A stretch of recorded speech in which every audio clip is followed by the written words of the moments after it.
Hello, everybody, and welcome to Shaman Sister Sessions, episode 143. I am Michelle Hawk, and I'm here with my shaman sister, Katherine Bird, and today we are talking about spiritual discernment at discernment and protection. There we go. Discernment and protection at spiritual gatherings. And whether this is ceremonies or festivals or retreats or, getting together for a song circle, there are lots of elements of energetic awareness that are really important to safety, health, well-being, and integrity that we want to talk about today. Kat, how are you doing? Amazing. Um, Awesome. and I think, Michelle, you've been doing a lot of socializing.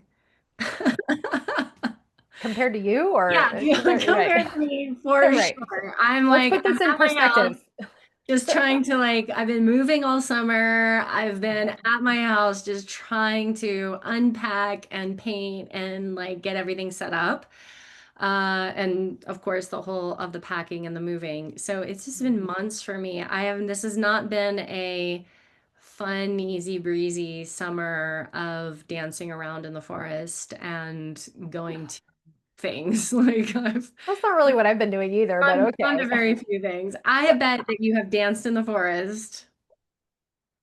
At least once. Yeah. Okay. A Great. little All right. bit. So yes, I am dancing in the forest more than Kat is, but again, on the scale of comparison, my summer has been very low key. And yet, Kat, I know you have experience with different gatherings, festivals, etc. as well, and just ceremonies, right? So this is Yeah. something, and of course now we're coming to the end of festival season, but still there will always continue to be gatherings and song circles and ceremonies all the way throughout the year whenever you are coming Yeah. across this episode. Well, and honestly, I just finished a Substack post, really kind of talking about how I'm not going to be there, Hmm. you On know, Substack or on. on Substack. I haven't posted it yet, but I'm sure I will by the time this comes out. Mhm. But just the kind of I just am let me just be honest. I've been kind of grossed out by a lot of stuff. I think that I was reflecting, and we're in this eclipse portal right now, and people have been saying, okay, well, look back 18 years. I've been hearing that. Look back 18 years, and this is, hooked into 18 years ago. And I was really thinking about how I was so much being exposed to a lot of different spiritual circles and festivals and events and workshops and teachers and communities and parties and so much stuff that I was just absorbing so much content in the real Mhm. and accessing these communities that I didn't really know about that much before and how open, just was opening my heart, all the things we always hear and experience. Oh, it's just opening my heart and making me Mhm. so lovey and connected and seeing so much beauty and having so much fun and having all these new experiences.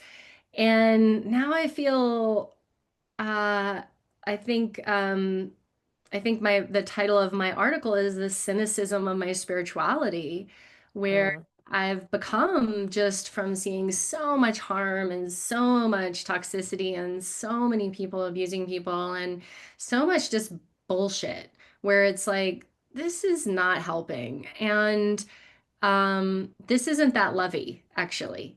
Uh, Mhm. that there's this I have a bit of a cynic in me towards a lot of spiritual stuff these days.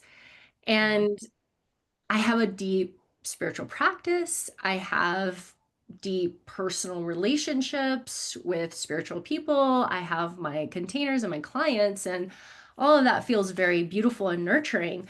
But a lot of the external kind of stuff that's going on out there, I'm not that excited to Mhm. participate. Yeah. And so there's a little bit of wah, wah, a little heartbreaky, what do they call that? The dew is off the flower. Mm-hmm. And um and I think that in some ways there's kind of a little bit of a shame Like there's like this sort of shame in like if you're not like elevated and high vibration by, spiritual people coming together to do whatever they're doing, then, what are you doing? Or, it feels a little bit like I'm not supposed to feel this way. Mhm. Yeah, I get that. And there's like another piece around and we've had other episodes before where we've talked about like what is really nourishing or supportive and feels expansive and aligned in terms of how you're engaging with other people, how you're engaging with energy.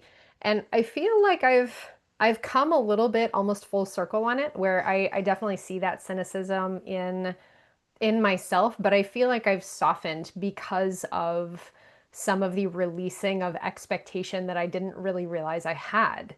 And for this summer, for example, I went to a couple of spiritual flavored gathering experiences, and I was able to let go of this unconscious expectation that I had that just because it was a spiritual gathering, it meant that people would actually have any kind of necessarily discernment or capacity. And because it doesn't, just because it has spiritual language on it or people have sacred geometry in the marketing materials does not mean that anybody there actually knows how to process energy, how to hold a clear and aligned container, how to set effective boundaries, how to have clear communication. It doesn't mean any of those things. And I think I had some of that cynicism and perhaps a little judgment and disappointment previously because I realized I was unconsciously expecting that of, oh, if you're going to hold what you're calling a sacred container, you should know what you're doing. And since then, I have realized that there are so many people who don't, who have no idea what they're doing, and they're holding what they're calling sacred containers.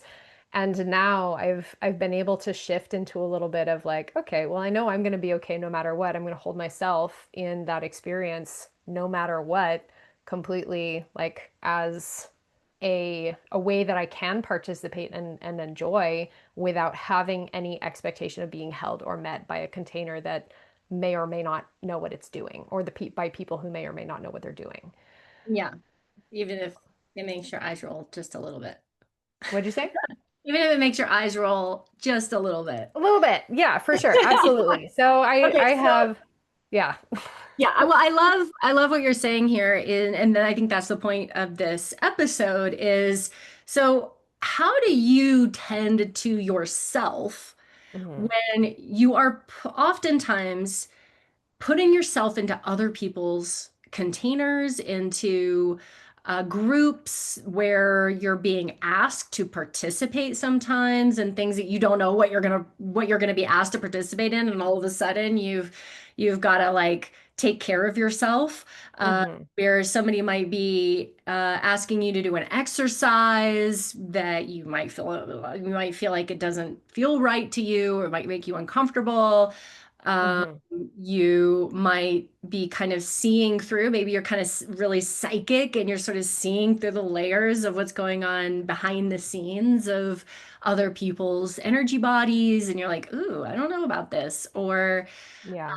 just you're engaging maybe with a lot of stimulation, even. Yeah, absolutely. Noise, music, lights, etc. Or I would add, even again in these spiritual gatherings, people offering invocations or openings without any boundaries or clear parameters on that opening and invocation, because I've Mhm. seen that too. So I would say actually how to engage with that, or how I have engaged with that, the vast majority of my preparation and awareness comes on the front end just by extension of my daily practice. So because I have as long of a practice and established and grounded and stable practice as I do, I I know myself. I know my energy body. I know my guides. I know how my channel works. I have the skill and the capacity to regulate myself and to discern when I'm aligned and clear or when I'm not, to recognize when I need to like go to bed and put in my earplugs or when I feel good to engage and be open. So all of that is happens prior to going to any gathering. That's all part of your personal practice of how you develop that awareness and capacity and stability in your system. That's part Hmm. A. Part B, when you go to an event such as a ceremony where you don't know, maybe you do know, or maybe you don't know the skill level and the capacity of the facilitator or the leaders of the ceremony, to a festival where people are inviting and invoking all sorts of beings without necessarily knowing who they're inviting and invoking. And there's all sorts of substances flying around and all sorts of people singing songs that they may or may not understand what they're calling in when they're singing these songs. There's, I think, a really like deep inner stability that makes that approachable and makes it okay. And being able to go into these spaces honestly with like a whole lot of chaos and and here's the other piece about this: the kind of people who go to these events, they're seekers. They're people who are trying to connect. They're people who want to come into contact with the sacred in some way. Maybe they already have a really healthy established practice. Maybe they already have a beautiful devotion. Maybe they just started to crack open that door. Maybe they're in a lot of pain and they just don't know how to access that side of themselves, but they see something in the marketing materials for this event or for this ceremony that really appeals to them and speaks to that feeling of aloneness and desire to connect. We don't know where these people are. They're all over that spectrum. But everybody who's drawn to these kinds of events has some kind of call to that flavor. And I think having a lot of compassion for that too, knowing that there are people who go to these things. Yeah, and of course there's also people who go to these things because, it sounds like fun, or they like the artist who's headlining, or, they want to party, whatever. Like there's that too. And I think being just aware of those things without making anyone wrong, without making anybody bad or judging anyone's reason for being there, but just awareness of other people's motivations, skill sets, awarenesses, practices may or may not align with what you have, and releasing any and all expectation of anybody else holding you in that experience. Yeah. Yeah. And I think that it's important to remember that we all are in an experimentation, right? Of our own practice, of our own way of being. And in 5 years or 10 years, you're going to be like, oh God, what was I doing? What was I thinking? Why did I do that? That's so embarrassing. Or like, the kids these days, right? It's like you're being cringe and they're afraid of being cringe, but you're cringe because you're actually trying something. You're Mhm. attempting to connect, you're attempting to develop, you're attempting to grow in some kind of way. And that process is cringe. It is goofy. It is confusing. And sometimes we, are messy. Sometimes we make mistakes. I've been there. I for sure been there because, especially as someone who is shamanic, um, I was not always in full control of what was coming through me. Mhm. And I will absolutely admit that at this point in my life. Like there were times when I was not I was not fully in control. And there were times when I consumed things that I should not have been consuming in public spheres. There were times when I was messy and, wasn't fully caretaking all of the people there, right? Because it was so much about my own personal development and awakening and expression and evolution. And I hadn't learned as much and I hadn't had as much experience. And so, I think that we're all along this path. And I'm still in this space of like, I might make a mistake. I might not be doing things perfectly all the time because like that expectation of ourselves like does not go with shamanic work. Like you're Mhm. gonna do it perfectly because there's so many factors and there's so much going on.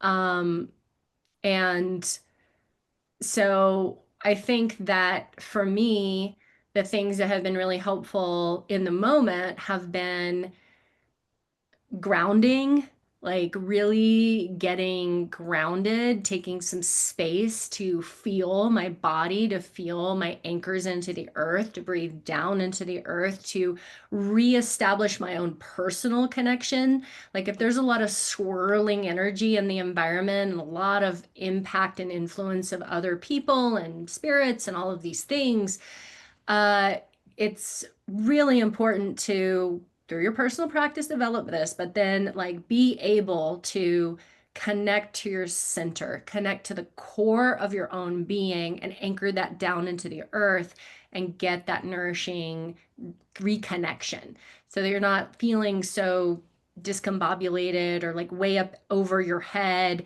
Especially if you're like a really good dissociator and you really like leave your body really easily, that might not be the best strategy for a event with a bunch of people at it.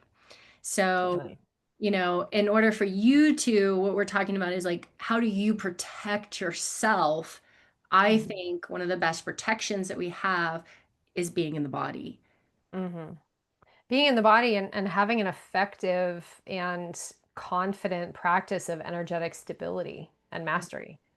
Because when you are fully embodied and when you have a very clear, skillful relationship with your energy body, you are then able to discern, oh, did someone else's energy or a spirit energy just come into my field, and how to, skillfully remove that. Or wow, I'm feeling that energy over there is very porous and very leaky, and I want to take some space from that. Or okay, I'm gonna like engage with being in this particular event without engaging with the energies that the event is invoking, just because, for example, like we can like the music of somebody without actually participating in the invocations that are coming in. And I think this is another important part, like knowing the technology of what people are saying or singing or inviting in. There are a whole lot of people um, working in distorted fields because either they heard someone else do it and it sounds good, or they had that modeled for them without actually having the underlying training to be able to hold it in a safe and healthy and effective way.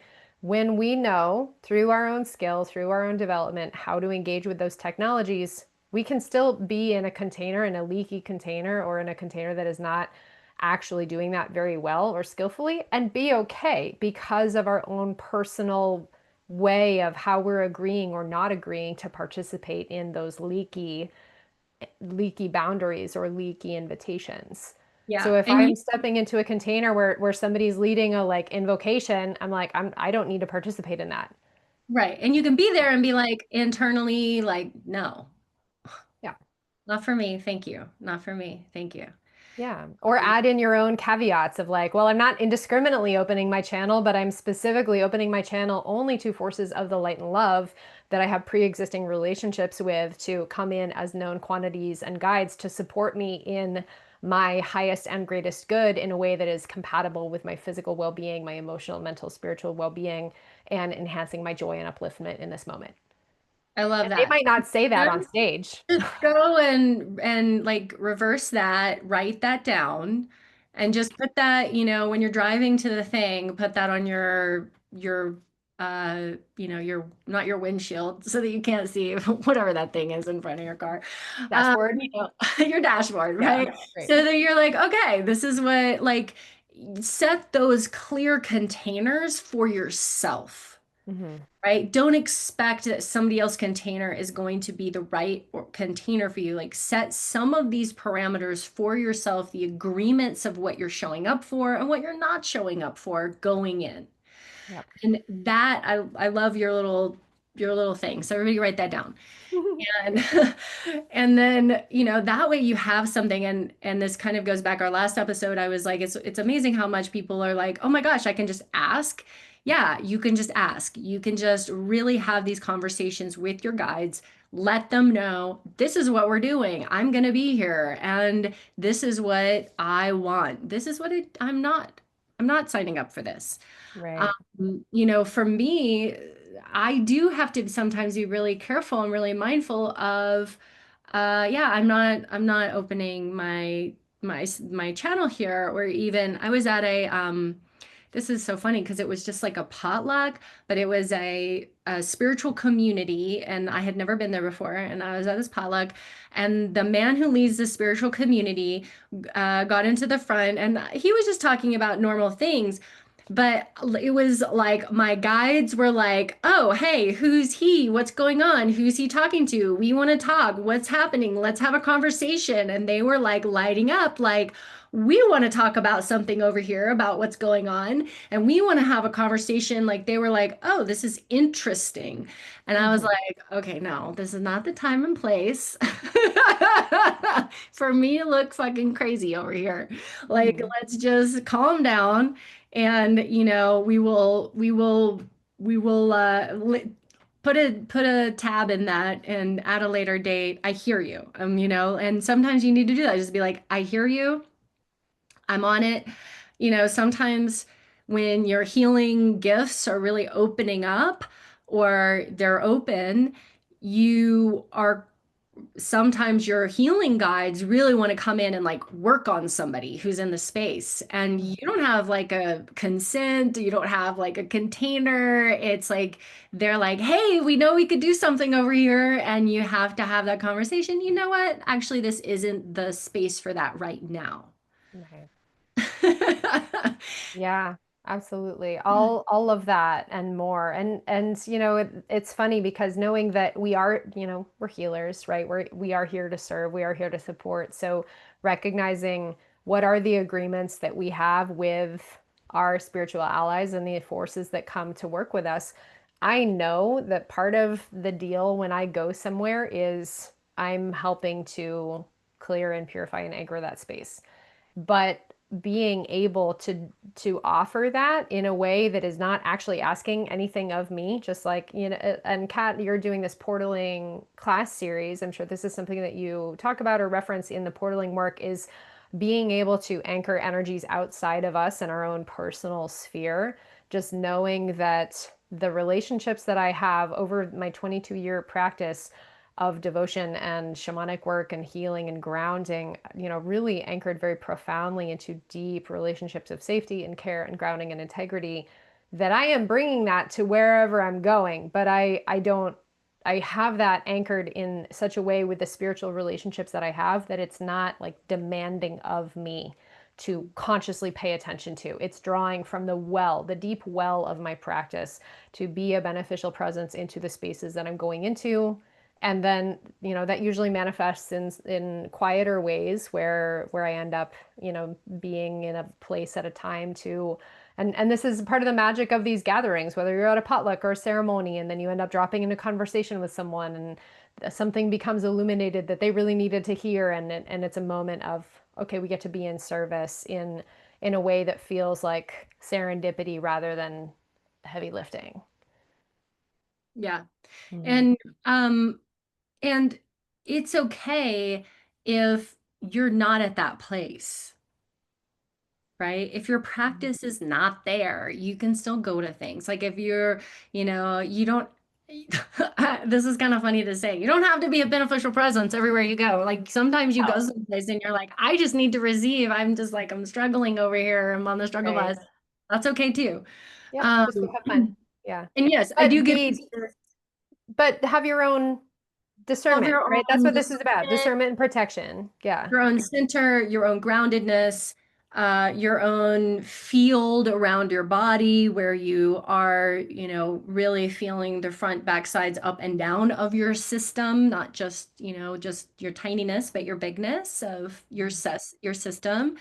And yeah, this is something that I get into with the portaling, is that um, it's important to understand that a lot of times we have these faulty energetic processing systems that we developed as children in our family of origin, where we're like, oh, well, if I can just consume and transmute this energy somewhere in my body, then I will be more comfortable and safe in my environment. And then Mhm. we go along in our world, in our work, and we actually are really good healers because we're capable of transmuting a lot of crap because we're used to it.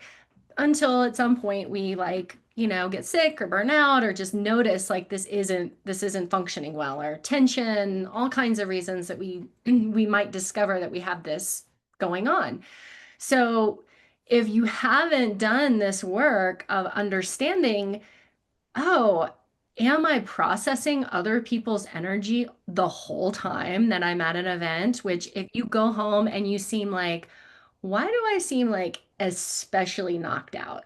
Why do Mhm. I seem like not okay? Like I'm experiencing maybe emotions that don't feel like mine, or I'm having thoughts that don't really make sense for me usually.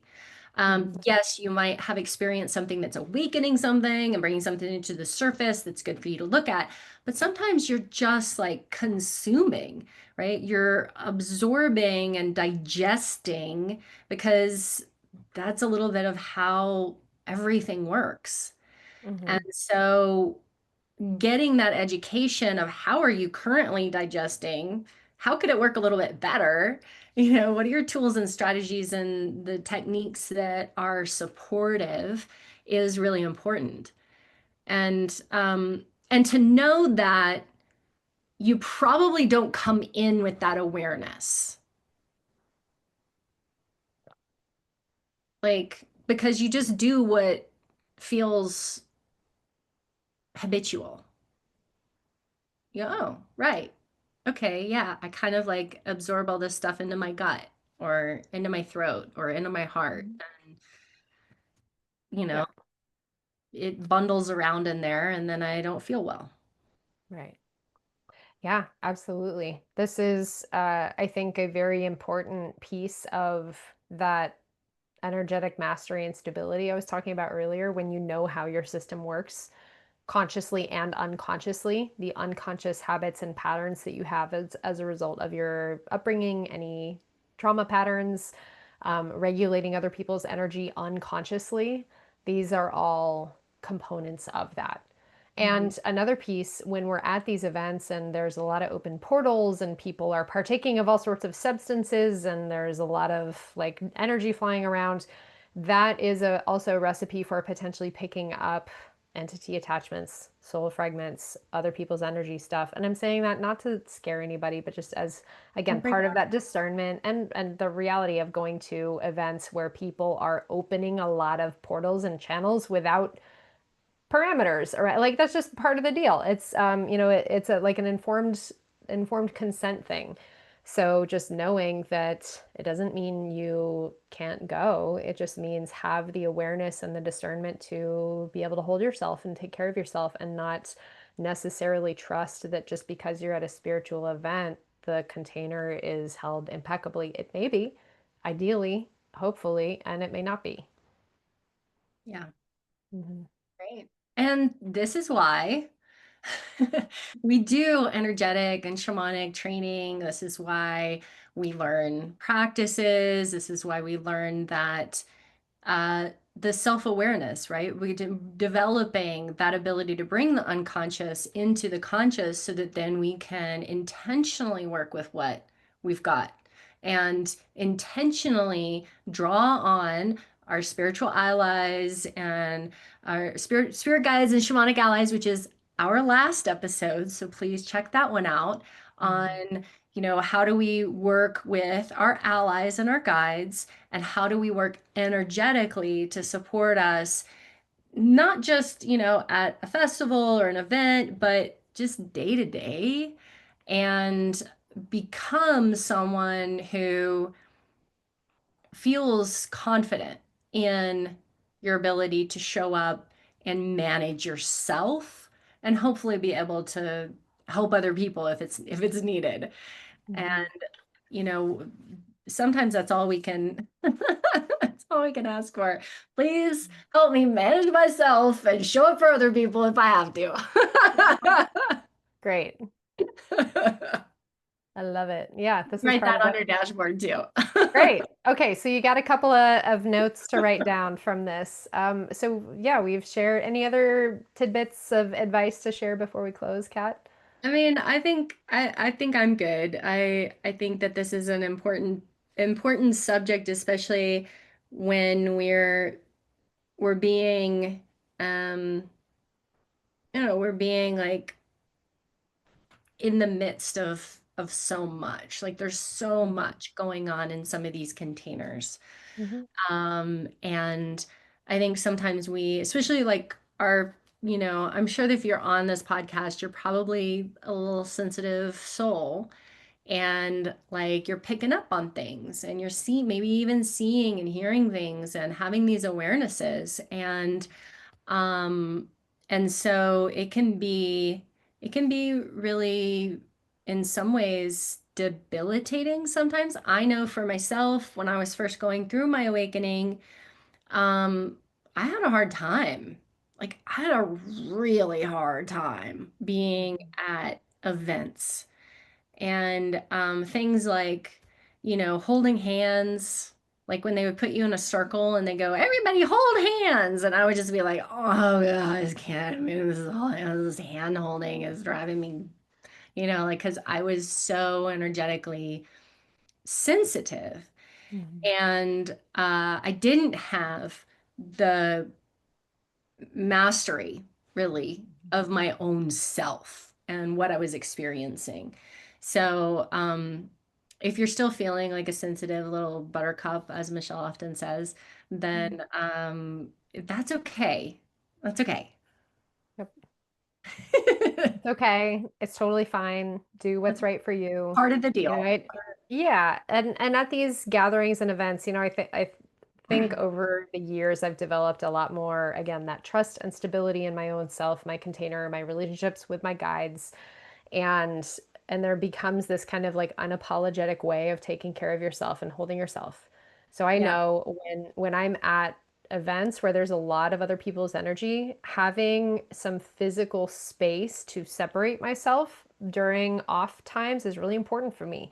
Maybe that means instead of like sleeping in a big group room, I find a corner to go tuck myself into, or camping like on the outskirts, or taking a break to like go to the bathroom and just like breathe deeply for a moment, whatever that means, to having a space to take some physical space, having some tools with me that feel grounding and protective and help remind me of my own capacity. Mm, Bringing a clearing tuning fork, wearing a necklace or a totem that I can drop in with and anchor with, and have a relationship with as a talisman that mm, is coded perhaps with particular energies or frequencies. Using, and actually, I ended up offering this advice to a friend of mine of like using makeup very strategically as like a protective field mhm, on the face. I offered this advice to a performer friend of mine who is on stage a lot and was talking about just offering performances and being totally wiped out afterwards.